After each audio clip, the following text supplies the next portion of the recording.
Welcome one and all to spooky FingerPuppet Storytime, where I read dumb creepypastas and make fun of them. I've been wanting to do this one for a while, simply because it's about my favorite mythical Pokemon, Mew. Now, keep in mind, this is not a good story. I just really wanted to read it ever since I came across it last year so we could all have a good laugh at its expense. So without further ado, let's get into it. Now, the story of HM Slave starts out with a story source, just in case you weren't aware. The Generation 1 games. Thanks. Definitely not the perfect games by any means, but they were fun to play. Held together by tape and the prayer of an atheist. It's a shame my old cartridge's battery has been long since dead. Makes sense, it was a hand-me-down from an older sibling of mine. Between both of our times playing it, it was bound to die sometime. I was feeling nostalgic, of course you were, and wanted to play it again after so many years. The trouble was, I had no intention of learning how to replace the battery. Well, laziness. Or buying a new cartridge, which makes sense because they're expensive as hell. None of that appealed to me. Oh, by the way, there's a ton of frickin' screenshots here, so we're gonna just slowly scroll through it. So I just took it upon myself to play it without saving. Anytime I wanted to stop, I'd just plug it into my charger and leave it be.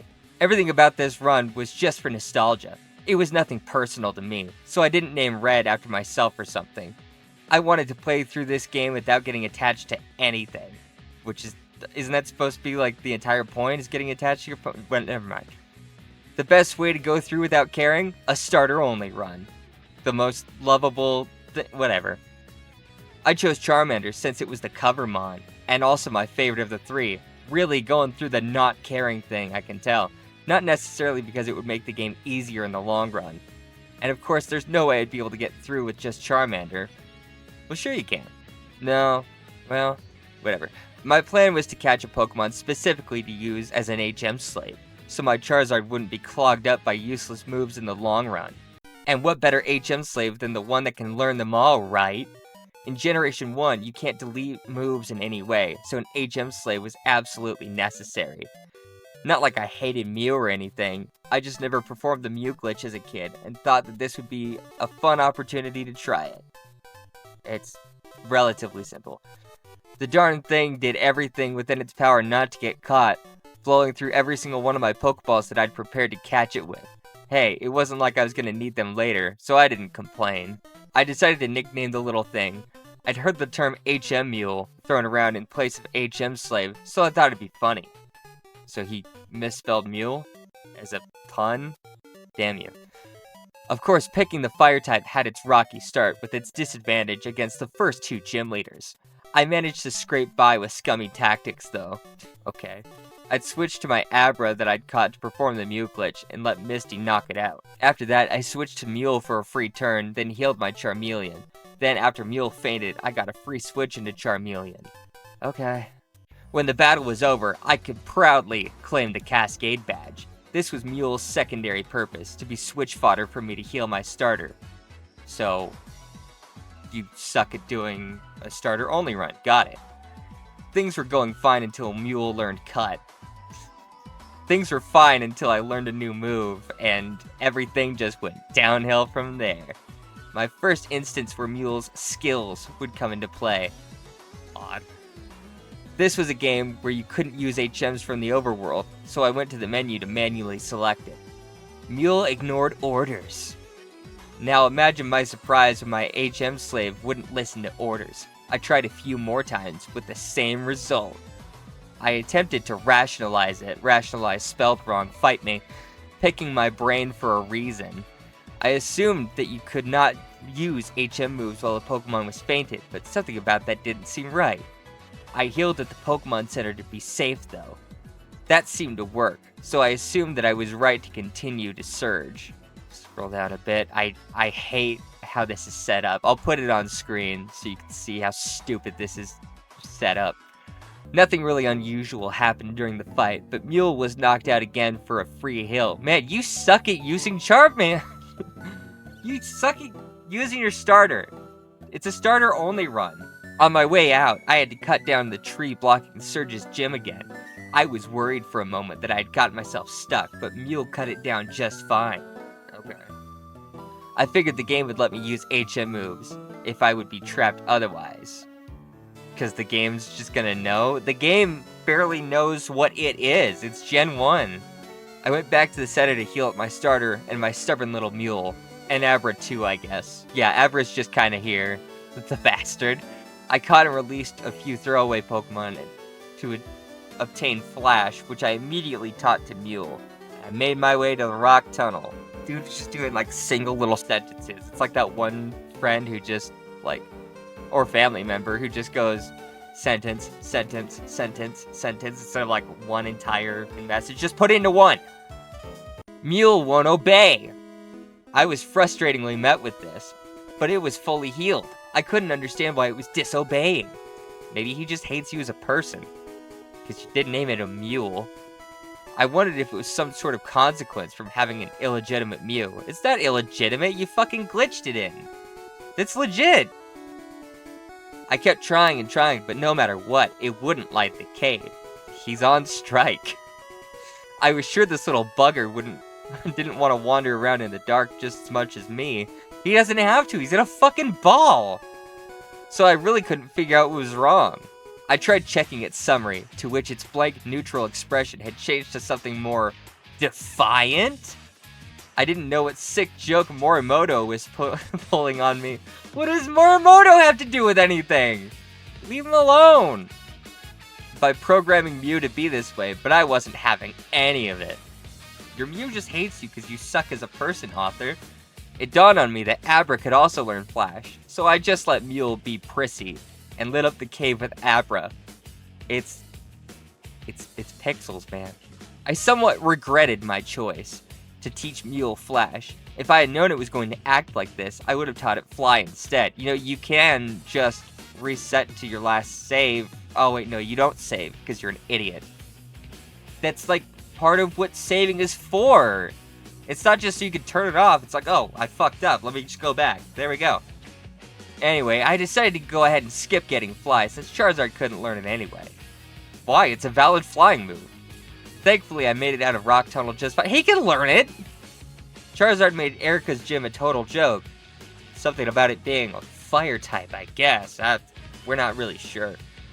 So I didn't even need Mule as fodder for this fight. You're still not supposed to use fodder in a starter-only run, I'm pretty sure. I mean, I didn't when I did a Bulbasaur run. The whole game was doing just fine so far up to Fuchsia City, and I had completely forgotten about Mule's disobedience by now. We have short-term memory loss, you know, it's very unfortunate.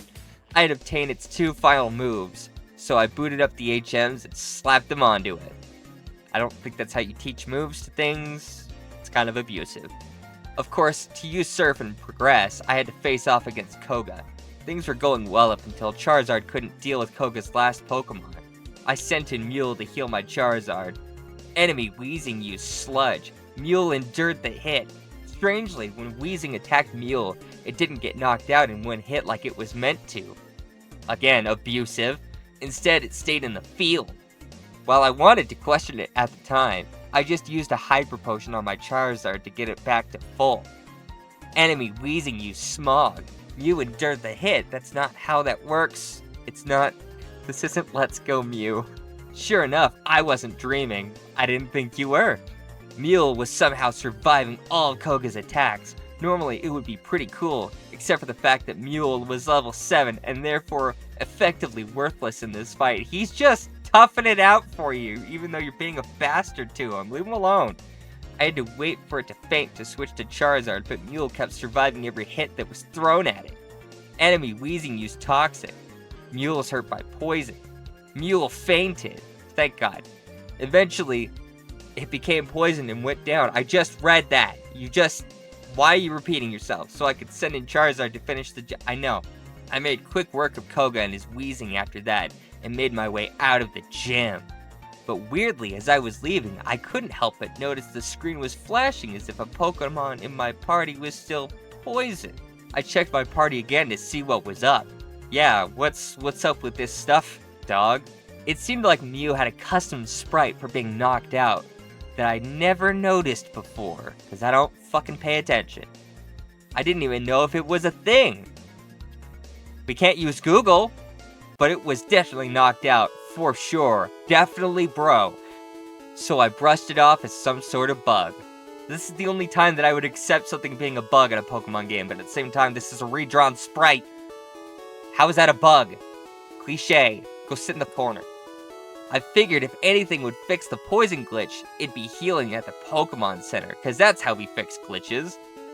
If you drive your Pokemon too hard, they'll dislike you. Please take better care of your Pokemon. I was confused at this text. I don't know English.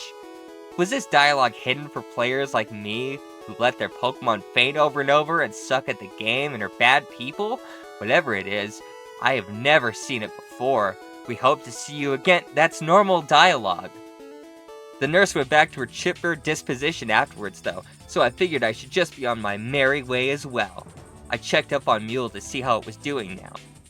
It seemed like the nurse had haphazardly patched it up. Mew's expression still looked tense. I hoped that it didn't mean it wouldn't use its new HM moves. This author sucks at typing. I made a quick note to take down Giovanni at Silphco and Sabrina. You know, and her as well, this whole badge thing that I need to do for the game.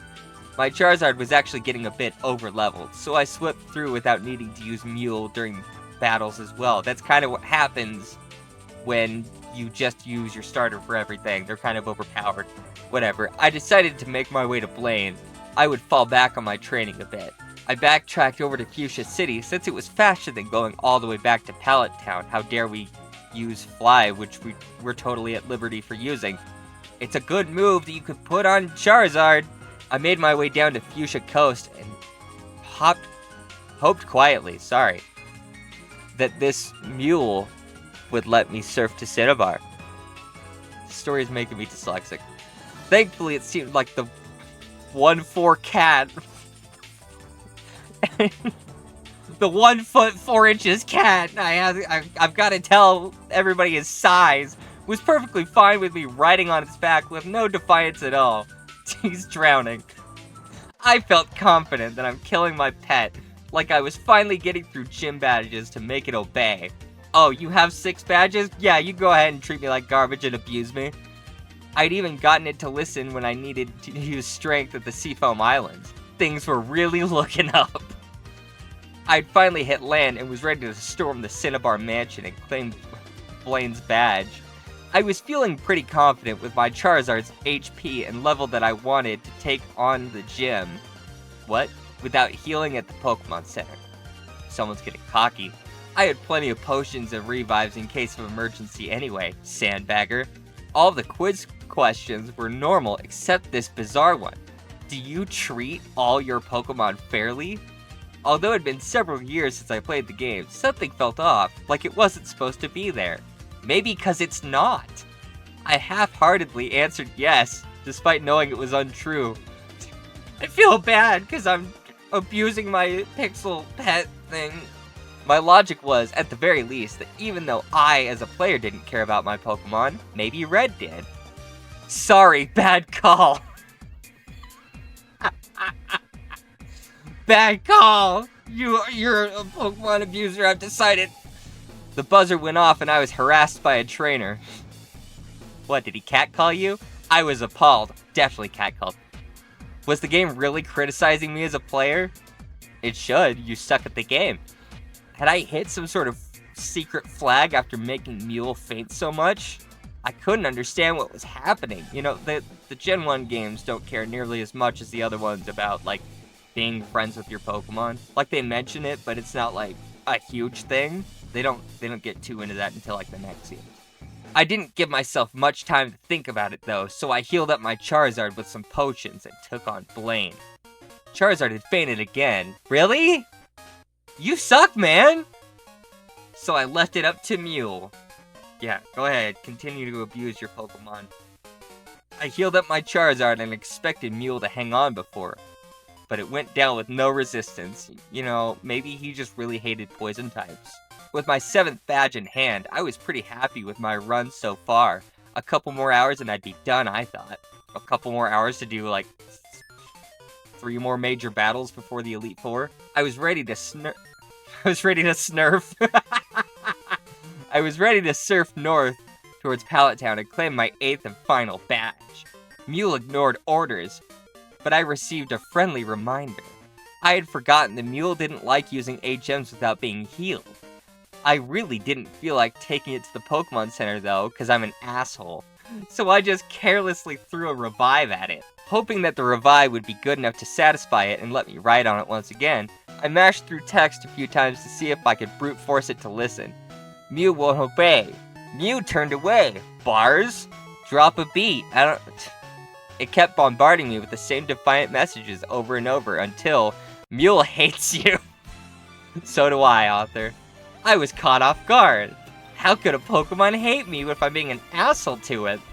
This text didn't have the same energy as the others, lacking the exclamation point. It sounded flat, cold, genuine hatred. I pressed A again and attempted to order another surf on Amazon. Not necessarily because I wanted Mule to surf now, but more of a morbid fascination with such intense text. Okay. Mule used instead Flash. Suddenly, like in a battle, the screen lit up totally white. That's not how they... whatever. I was booted out of the party screen menu and immediately noticed the distinct lack of an items menu. Had Mule taken it from me? Oh no! Closing out of the menu, I spoke to the Pokemon Mew standing next to me, knowing exactly who it was supposed to be. Gen 1 sprites. Mew! Mew's cry played. Yeah, thanks, I know. I already knew it. Sandbagger. Mew hacked away with Cut. I flinched and was horrified at the thought of Mew directly attacking my trainer. HM1 was destroyed. But then I realized it wasn't that. HM3 was destroyed. Instead, Mew had stolen my items. HM4 was destroyed. You know, you don't need to do all of them. I was proceeding to destroy each of my HMs one by one. HM5 was destroyed. After destroying HM5, Mew's... he just wanted those four. Mew's sprite disappeared, presumably back into its Pokeball. I was exasperated, but quick on my wits. Don't lie to me, author. I still had Fuchsia City's Pokemon Center as my last saved location, meaning I could use Abra to teleport back to the mainland. I was smug, yeah I know, thinking I'd found a loophole around Mew's attempts to sabotage me. Abra used teleport. Abra ran away. Wow, none of your Pokemon like you. They all think you're a dick. I panicked, to say the least. Oh no, my game's acting up. What am I gonna do? I frantically scrolled around my party page, all two options. How could Abra have disappeared like that? I wasn't going to accept Mew being my only ride back to Pallet Town. It was impossible. I'm not gonna accept this. I desperately went to the PC inside the Pokemon Center, in some vain hope that maybe Abra had just been sent there somehow. Mew used strength. The PC was destroyed. Man, he hates computers. I couldn't believe it. Mew had gone full rogue. He's gone off the rails! Suddenly, I had to come to grips with the horrifying realization. I was trapped in Cinnabar with no way off. I went through what I can only describe as 5 stages of grief. Stage 1, denial. I scoured the internet for any other Pokemon on Cinnabar Island that I could use to escape the island. I quickly remembered that Mew had already destroyed my HMs and stolen my items. I realized he couldn't catch anything. I couldn't catch anything, sorry. This author sucks. But I did have one more plan. If I could knock out Charizard and Mew, I could be sent back to Fuchsia. It would take a bit of work for Charizard to eventually faint, but I was prepared to try anything. Charizard ran away, but I couldn't be prepared for my Charizard running away. I was so shocked that I didn't even want to send in Mew. I just said no and fled the battle. I fell into absolute despair. Mew had not only ruined my chance of getting off the island, but now, even if I did, what would I do without the only Pokemon I'd been raising? Stage 2, anger. I'd never thought malicious thoughts about this Mew before, what with me actively saying, hey, fuck this guy, I'm not gonna take him to the Pokemon Center. Just casual indifference and sometimes mild frustration. But I can't say that I didn't want some payback towards this Mew. It's a fictional creature in a game for wasting several perfectly good hours of my life that I've just apparently been wasting. I'm pretty sure you could beat this game in like 3 hours, so, you know. I sadistically thought about how I would make it faint, and how I would torture it over and over again. Why, knocking it out? Making it repeatedly faint until maybe it would measure up to Charizard's strength. You've never played Pokemon before, have you? Mew endured the hit. I couldn't stop myself from shouting, "No!" Despite Mew's injuries, it hung on with 1 HP. Again and again, no matter what I did, no matter what Pokemon I faced, it seemed like nothing could poison it, burn it, kill it. Then it dawned on me. Maybe this was what Mew wanted all along? Stage 3, bargaining. Mew's stubbornness and special ability that had made it unable to faint. It took Mew a long time to faint after its first real opponent. To faint its first real opponent due to how low its level was. But in the end, it grew. I checked Mew's summary for some sort of sign, anything at all, that this is what I was supposed to be doing, because I don't know how to play this game. It's too hard, this children's game, I can't handle it. It stared at me with its vacant, unreadable expression, with its big cute eyes. How dare I know anything? Perhaps it was shocked that I had battled with it? Whatever the case, it wasn't staring at me with hostility anymore. So it was silently agreed between us, then. Mew and we did our first ever grinding session. It took a few hours, but Mew's level was growing steadily. You can't just reset and then try again. Things seemed to be going well until we ran into our first wild Ditto. I thought it was strange, having not found a Ditto for all this time I'd spent in Cinnabar Mansion. But I didn't see any trouble with fighting it, so I just let the battle progress. Stage 4, depression. The Ditto transformed into Mew, who appeared to have a sad expression on its face. Because it's still stuck with you, author. I quickly pulled out of the battle screen and into my party to see if something had changed with Mew. I checked to see Mew. Who else would I be talking about? Who had the same sad expression as the Ditto. Its status changed from okay to worrying. To a worrying ... I knew something was wrong. Really? So I fled the battle and every battle afterwards. Though I had avoided it before in hopes of somehow escaping to Fuchsia City, I gave it all up to heal Mew, who would risk life and limb to impress me. After it was healed, I checked its summary again. Is this story still going? I feel like I've been reading this for hours. Though it had fully healed, it still had that depressed look in its eyes. I couldn't understand what it wanted. I didn't know what it needed. I'm really bad at playing Pokemon. But I realized that it was getting pretty late, and I wanted to sleep soon. I would have to leave the game on, and leave Mew behind. That's when it hit me. Could it be possible that Mew knew I hadn't saved? Did Mew somehow understand that no matter if I saved or didn't save, it would disappear when I turned the game off? I had never really thought of it. I hadn't really thought about it until now, but Mew was more special than any other Pokemon I'd ever played with. And if I turned the game off, it would disappear forever.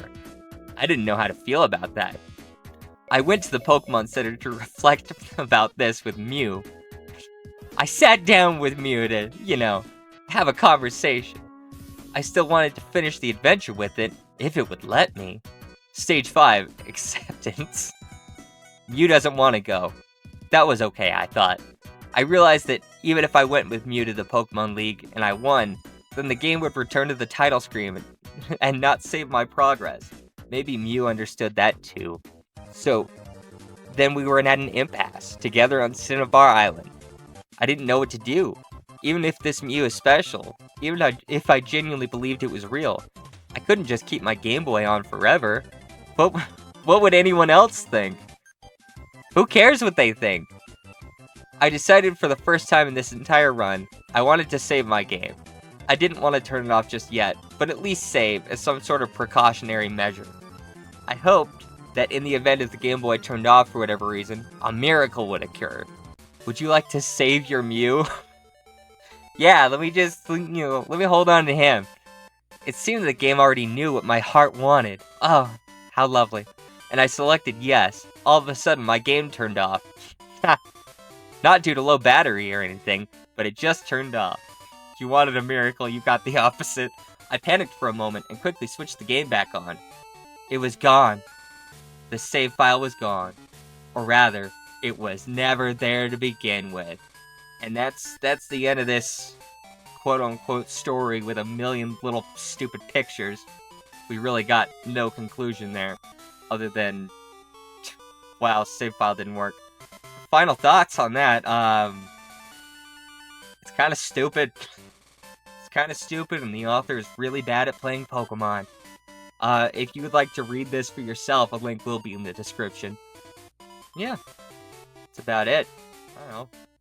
Get the hell out of here. Go eat a sandwich or something. Go get some food. I'm gonna go get some food. Bye, guys!